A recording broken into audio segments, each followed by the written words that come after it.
साथीहरु welcome back my YouTube channel है। हामी चाहिँ आइसकेको छौँ नयाँ भिडियो लिएर। आमा छोरा यहाँ मेरो छोरालाई बाफ दिँदैछौँ हामी चाहिँ साथीहरु। हाई गर्दै छोरा, हाई गर्दिउ न। यस्तो हेर्नु न, यस्तो गर्मीको टाइममा पनि उसलाई यसरी बाफ दिनु पर्ने। ओ नखोल न, बाफ दिनु पर्ने हेर्नु साथीहरु। यस्तो गाह्रो छ मेरो छोरालाई। खोक्नु थालेपछि 1 घण्टा आधी घण्टा खोकेको गर्छ। अहिले चाहिँ बाफ दिनु लिएको साथीहरु।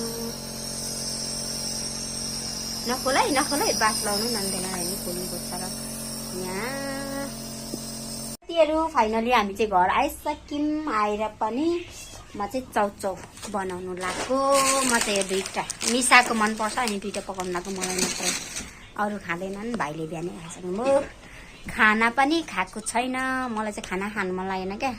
नानी बिरामी भएपछि यस्तै हो साथीहरु। किनभने अब हेर्नु न, यस्तो गर्मी टाइममा पनि चिसो लाग्ने, के गरी हुर्काउने होला हो बच्चालाई म त। अनि साथीहरु अरू म के भन्न चाहन्छु भने मेरो युट्युब च्यानलको नाम चाहिँ दिपकला राई छ।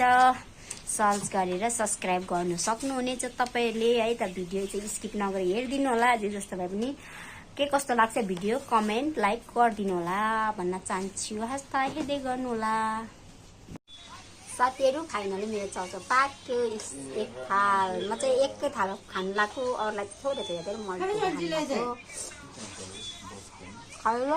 ओइ कोही सल्टी ल्याछ ओके अनि त्यति थोरै सल्टी नखानु हुने रे के धेरै। म चाहिँ खाए सुनिको चाहिँ तातो तातो स्पाइसी खानु नि त तातो तातो हेर्ने नसोच।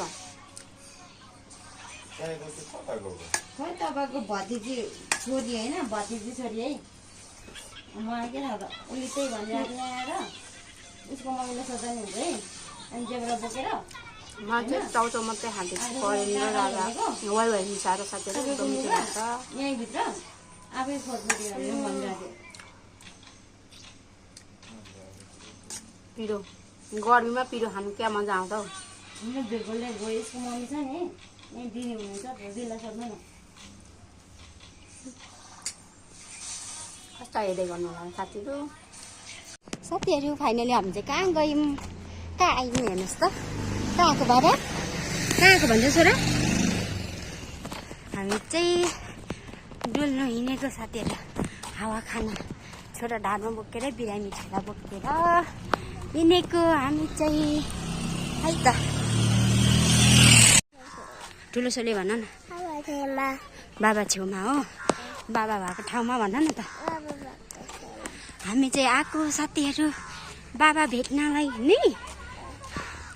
अनि सेम सेम म्याचिङ ज्याकेट लाएर मामी छोरा यस्तो छ बाटो चाहिँ। यस्तो छ, हामी चाहिँ आएको हेर्दै गर्नु होला साथीहरु है। पर काम गर्दैछन् मेरो बुढाले। यसो हेरौँ, ओ त्यहाँ हो साथीहरु। हामी चाहिँ फर्किनु लाग्यो फाइनली। अब हामी चाहिँ हिँड्यौँ घर, ढाडबुची गरेर जानु लाग्यो हामी चाहिँ। मलाई मैले ढाडमै बोकिरहेको छु, सजिलो हुन्छ नि साथीहरु ढाडमा बोक्नु। बेबी यता हेर न, ढाडमा हात नहाउ, छिची हात नहाउ। Good by. हामी घर जाऊँ ल। हस् भन न, यसो यसो हस् भन न साथीहरु। फाइनली हामी चाहिँ खाना खाएर पनि अब सुत्नु लाग्यो। रातिको 9:30 भइसक्यो है त साथीहरु। अनि अब आजको मेरो भिडियो चाहिँ यति नै है त साथीहरु। अर्को नयाँ भिडियो नल्याइन्जेलसम्मको लागि हस्त बाई बाई गुड नाइट भन्न चाहन्छु। भिडियो चाहिँ खासै राम्रो छैन हैन, अझै जसरी हेरिदिनु होला स्किप नगरी भन्न चाहन्छु है साथीहरु। त्यस्तै छ, माया गरिदिनु होला, साथ सपोर्ट गरिदिनु होला भन्न चाहन्छु। हस्त साथीहरु गुड नाइट।